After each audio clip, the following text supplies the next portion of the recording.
Hello, everybody. Welcome to the Buckeye Weekly podcast. I am Tony Gerdeman, here as always with Tom Orr. Tom, how's your day going? Good. Little baffled as to why they're playing, Ohio State's playing an ACC team this week in the middle of conference season, but...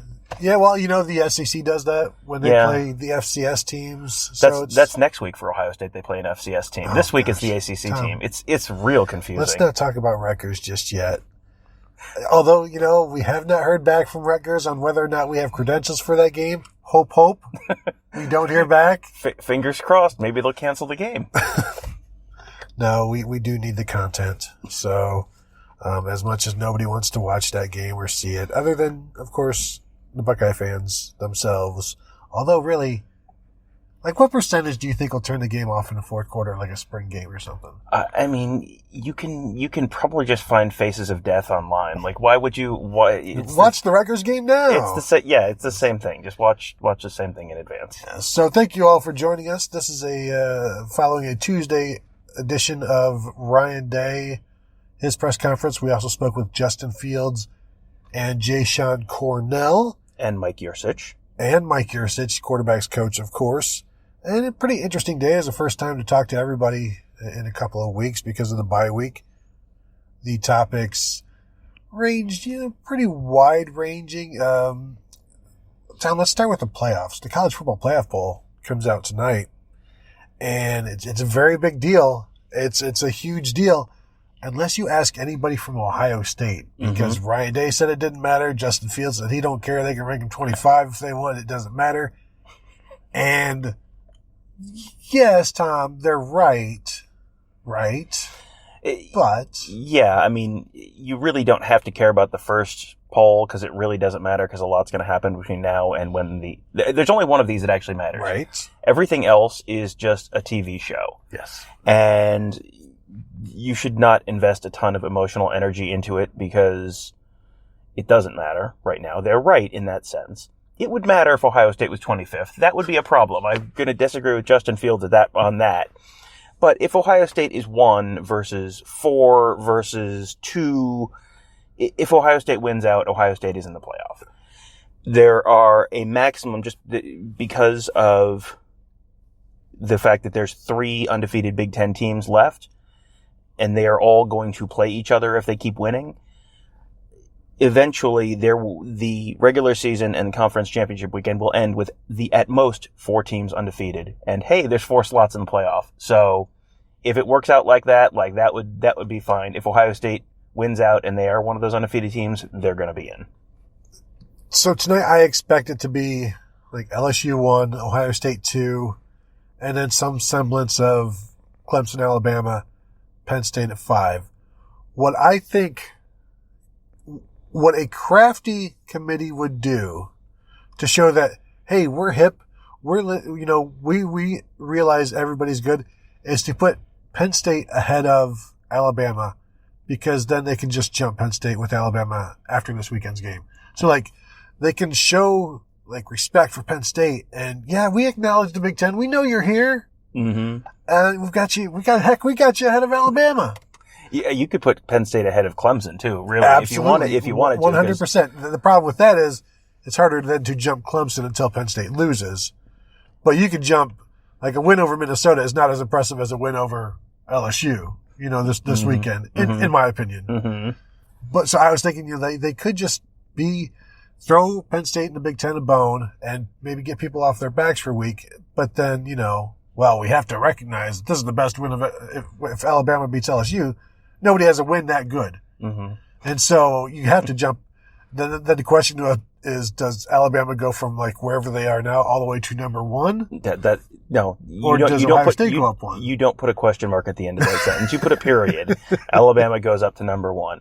I saw our buddy Steve Hellwagon was tweeting during the press conference about the fact that Alabama, if they lose to LSU, is out of the playoff. And it's like, I don't think that's true. I don't agree with that. I mean, just based on literally everything the committee has ever done, I don't think that's true. And that was he was responding to Paul Feinbaum, who said that. I think that if... And we know why Paul Feinbaum would say that. Because his entire business model relies on getting people riled up, and his listeners are mostly Alabama fans, and so, therefore... Ta-da! The prestige. If Alabama loses this weekend, it's because Tua Tagovailoa, excuse me, let me say it correctly, Tagovailoa was injured or compromised or not 100% or out or whatever it is, and therefore it doesn't count. And then when they win the rest of the games, then they've won all their games. They're undefeated because the game they lost didn't count. So therefore they were undefeated in the SEC, which everyone knows is the America's best conference, and therefore they obviously have to be in the playoffs. Gerd, back to you. You know, I saw Matt Hinton, the former Dr. Saturday and former, I forget his nickname back before Yahoo, and somebody else, maybe like Dan Wolkin or somebody, was like, what if a 2-loss Georgia team wins the SEC championship? You know, what do you do with Alabama or LSU? Like, oh my gosh, what do you do? And my response was, it's perfectly okay to leave the SEC out of the playoffs. Yeah, that is a thing that theoretically could happen. It has happened to other conferences, but not the SEC. Apparently, you, sir, are not aware of how much it means there, because it just means more. It just means more, and you know, it's. I can't even say it's frustrating. You're right. The proof that they are going to be in it every year is there because they are in it every year. I am throwing out a theoretical based on their own protocol.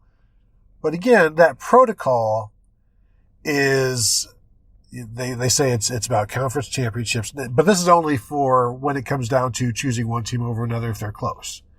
If there's no closeness, you just go totally on how I feel about it. Mm-hmm. You know, I just like them better. Well, if you look at the criteria that they say they use, and then you apply that to Alabama's 2017 schedule, it's like, you know, if you were to have a Venn diagram of those two things, Alabama's 2017 playoff resume and the criteria that the playoff committee supposedly uses, those are two separate circles. There's no overlap there. It's like, quality wins, winning your division, winning your conference, winning late in the season. Like, nope.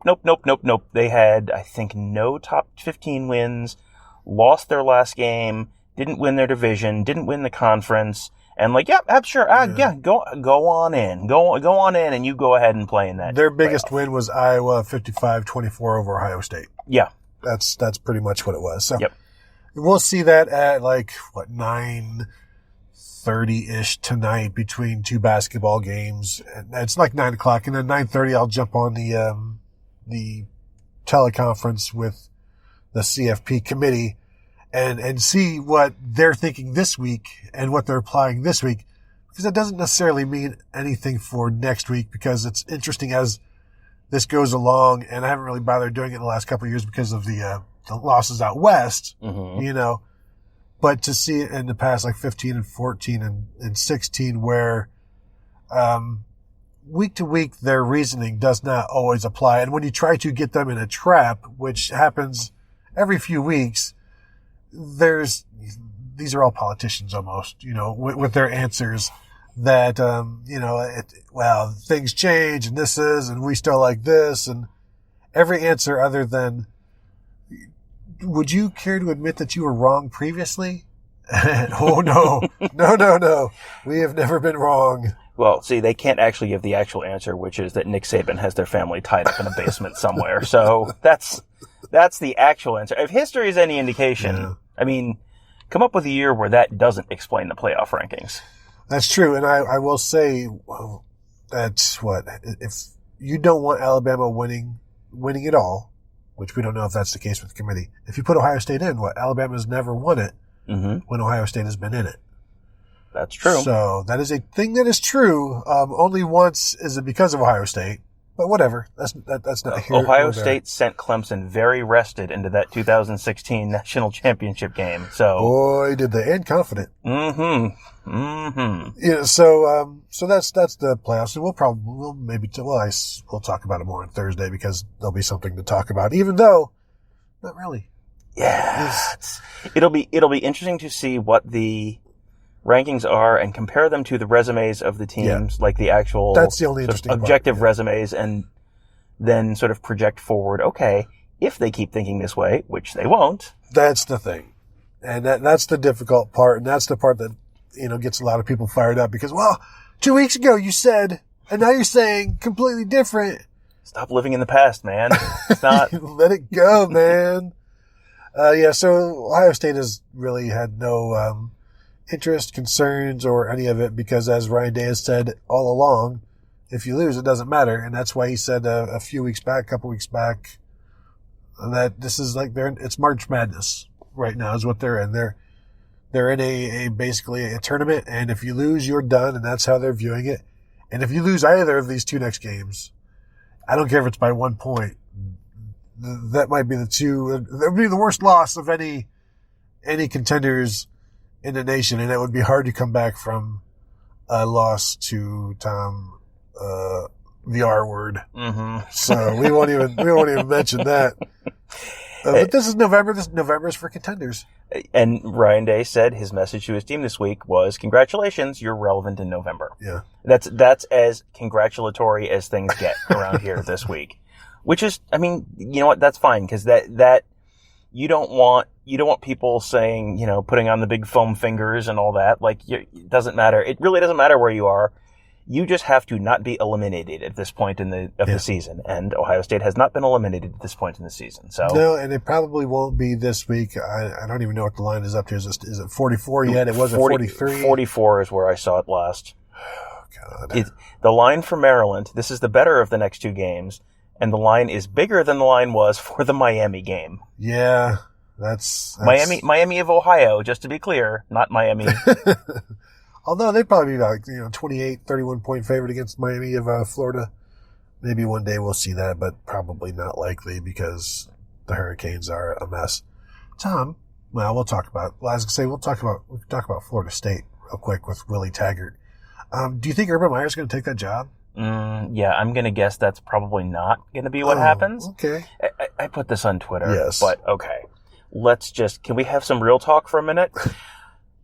Okay. Fill in the blank school name here is interested in Urban Meyer. That is not news. Yes, of course they're interested in Urban Meyer. Urban Meyer is the best available candidate. Everyone would be interested in hiring Urban Meyer. That is not news at all. That Florida State, if someone writes, Florida State is interested in hiring Urban Meyer, or USC is interested in hiring Urban Meyer, or Rutgers is interested in hiring Urban Meyer. Like, yeah, sure, absolutely. As well they should be. That's not news. Urban Meyer is interested in fill in the blank school name. That would be newsworthy. Fill in the blank school is interested in Urban Meyer is like, yes, this school plans to continue playing football for another calendar year. Like, yes, that's true. That doesn't make it newsworthy. Do you think Rutgers has reached out to Urban Meyer? To be their head coach, not about Greg Schiano. I think they have reached out to a close associate of Urban Meyer, and the best thing that I can say is I don't think he can make it worse. No, like if Rutgers reaching out to Urban Meyer, it's like that's shooting their shot. That's like, leaving a comment on an Instagram model's account and then it working out, for you. But I think the Instagram way is probably, you have better odds than Rutgers would with Urban Meyer. But I still think he could win the East there. In the AAC? 5 years at Rutgers. No. Yeah. No. Rutgers is not going to win, even with Urban Meyer. No. I think there is a better chance that Urban Meyer could take a non-Power 5 team. Like, give him give him Ohio University. I think there's a better chance Urban Meyer could get Ohio University into the top 10 than there is he could win a Big Ten East championship at Rutgers. Yeah, that would be easier. I used to think that Urban Meyer could win at like Indiana, and I believe he could, obviously, or Rutgers, like win the East, but it just the way Rutgers has cratered, because you look at where Kyle Flood had it, they were like Indiana, and you could see like, well, you just take another step from that, but they are so far down, and it's, where would they be? Where would they finish in the MAC? Like 3-5 in conference play, maybe? Yeah, they are kind of like a mid to slightly below middle of the pack MAC team right now. Yeah. They would be, I think the last time I looked, they would be the third best MAC team in the state of Ohio. Like, not as good as Ohio University, not as good as Toledo, but better than Miami. But even Miami is leading. They're tied for first in their division. Yeah, right I mean, I will have to look up S&P Plus and see where. What about TG Plus? I just told you. TG minus. Yeah, so that's I just think Urban Meyer is a good coach. That's all. I mean, I thought we were saving the hot takes for one of our Patreon shows later this week. Get to see Keandre Jones in action on the field in person for maybe like the third time ever. You know, he's not played a whole bunch at Ohio State, but is now starting and doing well at Maryland. Ryan Day has said he's watched him, or he wishes him well and supported that decision. I guess it's a little bit of a story, but they're going to need more than just him, you know, it's a topic. I don't know how much of a story it is other than, yes, he left and now he's doing well, but you're going to win 4 games this year. Guy who wasn't a starter at Ohio State is now a star at Maryland is probably something that tells you more about the relative talent levels of those teams than it is in terms of, like, someone, farm girl moves to New York City, becomes major Broadway star. Like, it's not really like, that's not really the shape of that narrative. No, and the other side of the ball I think is interesting, where Jashon Cornell said today that they're definitely aware of that Maryland has good offense because they saw it last year, and they will remind themselves, and they were all there. Mm-hmm. They saw it happen, and that was 300 yards rushing, and it came down to a 2-point conversion, and it's almost all of the same players, and not all of the same coaches, Tom. Not all of the same coaches on either team. And it's been interesting to try to watch, like, guys today, reporters, trying to pull the answers out. Just like, please just throw last year's defensive coaching staff under the bus. And please, Ryan, I know your coaches don't do this, but wouldn't you say, and Ryan, I'm not really going to get into that. And Jashon Cornell basically said, well, they just let us play. And which is what they've been saying from the get-go. And it's too bad that I guess they just wouldn't let them play last year. And for some reason, no, stop playing. And unfortunately, that's what they did a lot as they watched guys run 60 yards past them. But they're not doing that this year. Yeah, Jashon Cornell said it's just a different feeling in the locker room. That was his quote. Like, it's a different vibe in that locker room this year. So they're playing loose, understanding what was in front of them. The coaches are just letting them play. And Ryan Day, I mean, like, one of the reporters who was asking him about it, like, outright reference. Like, I know there's a code that you're not gonna badmouth people who were here last year, but, and then unsurprisingly, Ryan Day did not answer the question with, the Homer Simpson quote about the suckiest bunch of sucks who ever sucked. Yes. That was not part of Ryan Day's answer. He just kept it very kind of vague and very political. That's one of those questions that everyone knows the answer, and, but it is, at this point, Greg Schiano is basically he who shall not be named when that question comes up. But again, this is an actions speak louder than words. If Ryan Day thought that last year's defensive coaching staff was the answer, last year's defensive coaching staff would still be here. Outside of Larry Johnson, they are not. So that should tell you a little bit about where Ryan Day's views lie on that. Yeah, the math is kind of easy to do there. 5 minus 4 equals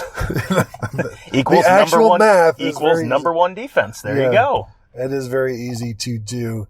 Gosh, I had something else I wanted to say about Ryan Day as well, but maybe it'll come to me. Mike Yurcich had some interesting things to say about Justin Fields in terms of being a smarter player with the football, being a guy who settles for throwing it away rather than trying to force it. And Mike Yurcich is like, you got to understand, this is a guy who can do everything, can do anything, has a huge arm, can fit balls into tight windows, and had to kind of learn that, you know what, doing the whole discretion is the better part of valor. It's okay to throw the ball away. You don't have to force it into this window. And so that's where he's grown. And then we talked to Justin Fields, and he's like, yeah, I never really had to do that in high school. Didn't have to do that in Georgia because I was just trying to make a play every time I was out there. So this is really the first year that I've been taught, and I've been learning that, it's okay to throw the ball away and to be safe, and to, the next snap is okay to, you don't have to score a touchdown on every single play, or just be smart with the football. It was interesting that he has gone this far in life, succeeded. I guess it tells you how advanced physically and athletically he is, that only now, as a sophomore quarterback at Ohio State, is he learning, you know what? Let's just chill a little bit. Let's calm down a little bit.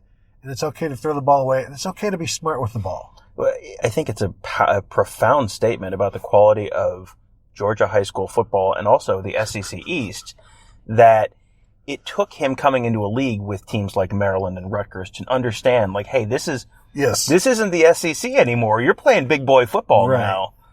Yeah, as he was telling that story, I just had this picture of, I'm sure this is one of the Will Ferrell movies, and I can't remember which one, but just, him out on the field with a bunch of little peewee football players, just like with like 5 kids hanging off of him, like dragging them down the field. Like, yes. That's my vision of Justin Fields playing high school football. Cause he said he was like the biggest kid out there, and it was just like, yeah, I never really had to worry about it because I could just kind of do whatever I wanted to.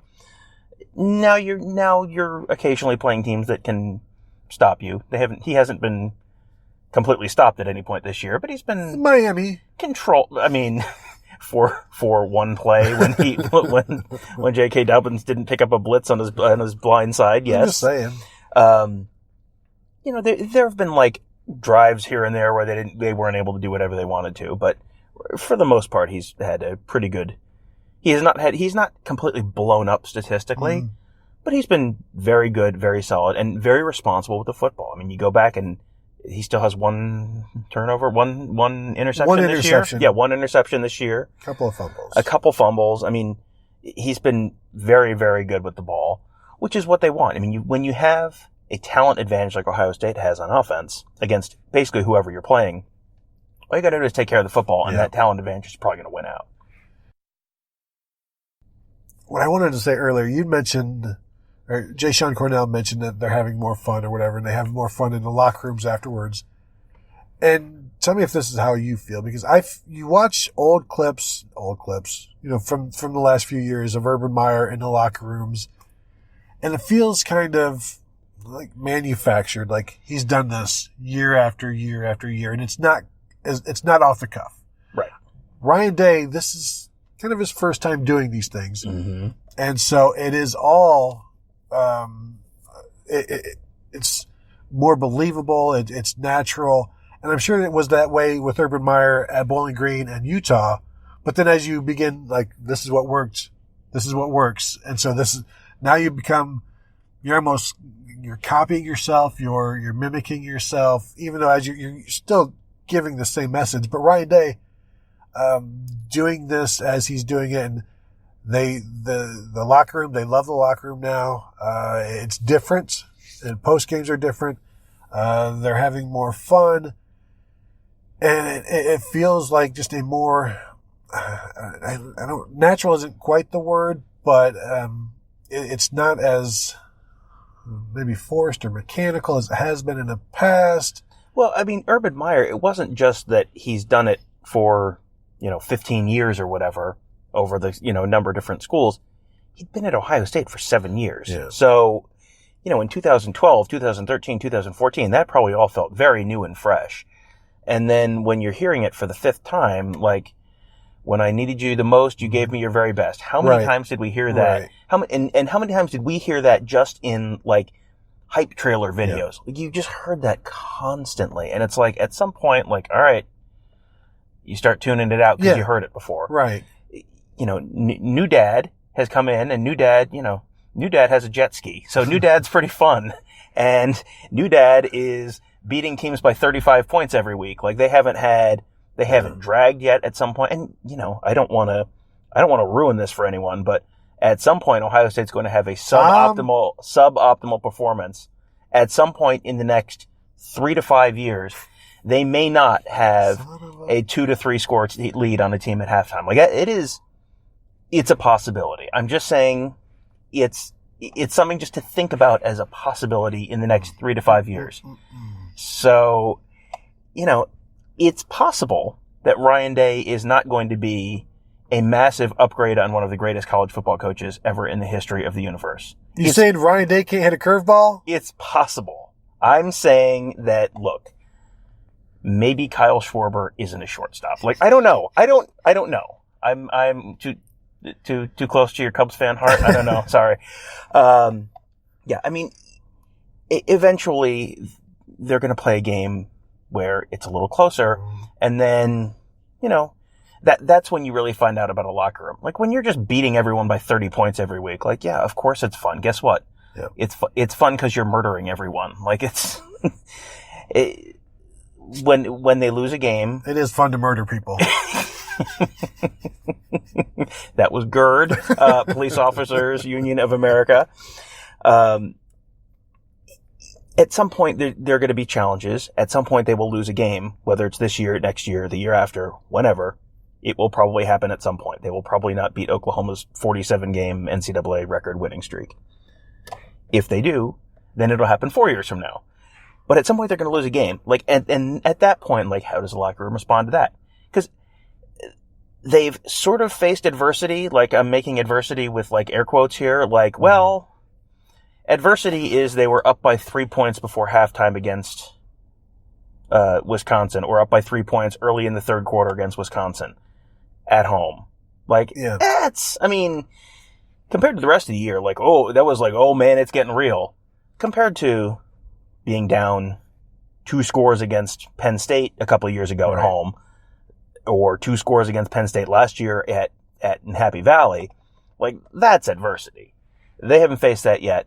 We'll see how they do. But I mean, so far, like, you can't complain about the fact that they have not put themselves in a bad situation all year. No, and when I asked Ryan Day about it a few weeks ago, like, what's the most adversity you guys have faced? He starts talking about practice, and you're like, wow. This one time the sun was in my eyes. It was pretty rough. Yeah, a pretty hot day the other week there. But then, the Wisconsin game right out of the third quarter there, Wisconsin blocks the punt and it makes it 10-7. That would be different if it was at Wisconsin, as well.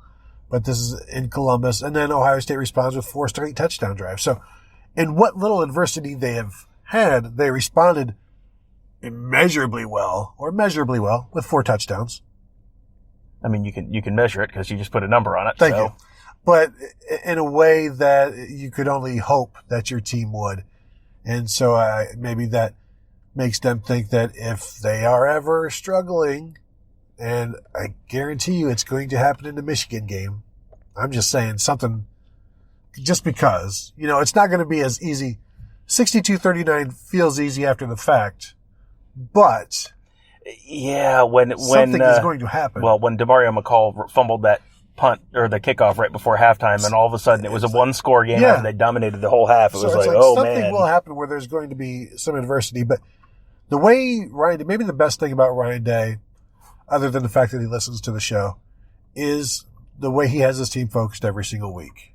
And this hasn't been a murderer's row of games. Murderer's row. There you go, Tom. Murder is fun. I might have to edit this. I don't know. I think we have the title for this episode. Murder is fun, yes. But they're focused every single week. And you can't say that in the past. There would just be some of those, I guess, there was a... I'm sorry, I'm going to need an example here. Yes. Can you provide an example from recent Ohio State football seasons of times when focus may have been an issue? Even games where they have won, like if there was it wasn't a Tulsa, it was one of those Tulane, Tulsa type teams where it's like 1 or 2 scores in the third quarter and you're thinking, they might actually lose this. Does Tulsa think it's people? I don't think it was Tulsa because that was the rain game. Yes. It might have been Tulane where it was with Cardale in 2015. That was Hawaii. Oh man, maybe. But you get the point where you're like, this should not be this close. I mean, come on. And so we haven't seen any of those this year. We'll have 2 more opportunities. Mm-hmm. And then the season finally begins. Two spring games, and then the season starts, and it may last upwards of 5 games. I don't know. I wouldn't even call them spring games. I would call them like third spring scrimmage before the Jersey scrimmage and then the real scrimmage. Not that they do Jersey scrimmages anymore, but Tom, anything else from the? Yeah, go ahead. 2 weeks is a New Jersey scrimmage. Hey. There you go. Now we get a title for the. See, we're really working ahead on our episode titles. I like when we can get work done while we're doing stupid stuff like this. Mm-hmm. Which part is the work and which is the stupid stuff? I'm still confused. Talking about Rutgers and planning for Rutgers is pretty stupid. You mentioned hot weather earlier. Justin Fields was asked about cold weather because that's like a topic that's like, oh yeah, maybe. I mean, when you're coming up with lists of like, where could this season go off the rails for Ohio State? Like, the kid from Georgia has to come up and play, and like last year when Ohio State went up to Michigan State, that was freaking cold. Like that was, you just stayed in the press box the whole day, but but I could see the snow out there. It was like 20 degrees and it was windy and it was, I mean, the wind chill had to be 10 degrees. It was real cold. And in early November when you're not used to it, that's like brutal. And so Justin Fields was asked about it today. He said he's played cold weather games. He played some games when the temperatures were in the 20s in Georgia, I guess in the kind of the late season playoff kind of times. And he said it's really not as big of an issue here because you have all this stuff you didn't have in high school. Like you have heated benches, you've got, you have the sideline porta-jet heaters and all that kind of stuff. So, you go out, you play, and you come back and you warm up. It's like going out and having a snowball fight for 5 minutes or 10 minutes when you're kids. And then you go inside and warm up for a little while, have some hot cocoa, then go back out there and score another touchdown on Maryland. I think I would prefer that these questions be asked as they're meant. Like, Justin, you are from the South. You are soft. Mm-hmm. What you gonna do when the weather gets a little cold? Because this 45, say nothing. Just wait. What are you gonna do? What are you gonna do? Mm-hmm. What are you gonna do? We're all gonna be down on the sideline shirtless, just with our company logos painted on our chests. Yes. Yeah, but that's. It's a question because you see those games where it's like Miami comes up and has to play the Pinstripe Bowl and it's like 55 degrees and everyone on Miami's in parkas and it's like, it's 55 degrees. This is like mid-October. This is actually perfect football weather. And so, Miami, if you own a map, is further south than Georgia. So, you're going to have, it's not a perfect comparison, but. Also, Justin Fields, while we're talking about him, he's the guy that you hate because he's good at everything as soon as he starts. Oh, completely. Yeah. Because he went golfing this summer with Mike Yurcich and the rest of the quarterbacks as a golf outing. And Yurcich said he picked it up for the first time golfing. Looked like he had been golfing before. Justin Fields, it's pretty fun. I'll pick it up later in life. And Yurcich said, if you just take him out a few more times, he might be as good as Yurcich. And it sounds like Yurcich is a pretty good golfer. Yeah. That's what I took from that as well. Yeah, and Fields was asked what he shot, and he didn't remember. It sounded like they were playing a scramble or something like that, but yeah, he said. I was waiting for, I don't know, it was like a 78, 80. Exactly, yeah, whatever it was. Like, just heard laptops just slam shut all throughout the room. If you want to tick off a room full of sports writers, tell them how good you are at golf without trying. That's it. Like, if you really want to lose the beat, that's how you do it. That would be a great troll on his part. Like if Jerry Emick, SID, or Mike Bassford, associate SID. I mean, he was the head SID last week for. But if they would have been like, Justin, just go ahead and give them a score of 75 and just watch them freak out. Just, what did you shoot? I don't know. 68, 69. Everyone gets mad. 9, right? 9 holes, right? Someone just screams to the back, nice! That's exactly how that would have played in that room. True. Tom, you got anything else? I think we're pretty much good for today's press conference. There was Ryan Day did said he enjoyed watching Joe Burrow not only on TV but also watching him on film. That was interesting. Which was like, so was that last year and you were just kind of watching, over the summer, or was that sure? Was that more recently while you were taking advantage of your triple bye week to prepare for potential future opponents? Yes, Tom. I'm sure he was watching last year's LSU offense like over the summer, yes, maybe. Yeah. Yes, why not? Or go to a museum and look at caveman paintings. Yeah, that's LSU's offense arguably better than it was last year. Arguably. Fight me. He also, Ryan Day talked about the fact, he thinks guys need to play. They need to play in games. Mm-hmm. Like, you can't just rely on practice reps. So, with everybody saying, should you even take Justin Fields to Rutgers? Right, yeah. Chris Chuganoff is not going to start the Rutgers game unless Justin Fields is hurt. So, yeah, don't, expect guys to play probably a half. Expect the score to be about 72-0, and then you're going to get a good dose of chugs in the second half. Expect what you've seen every single game this year. Yeah, pretty much.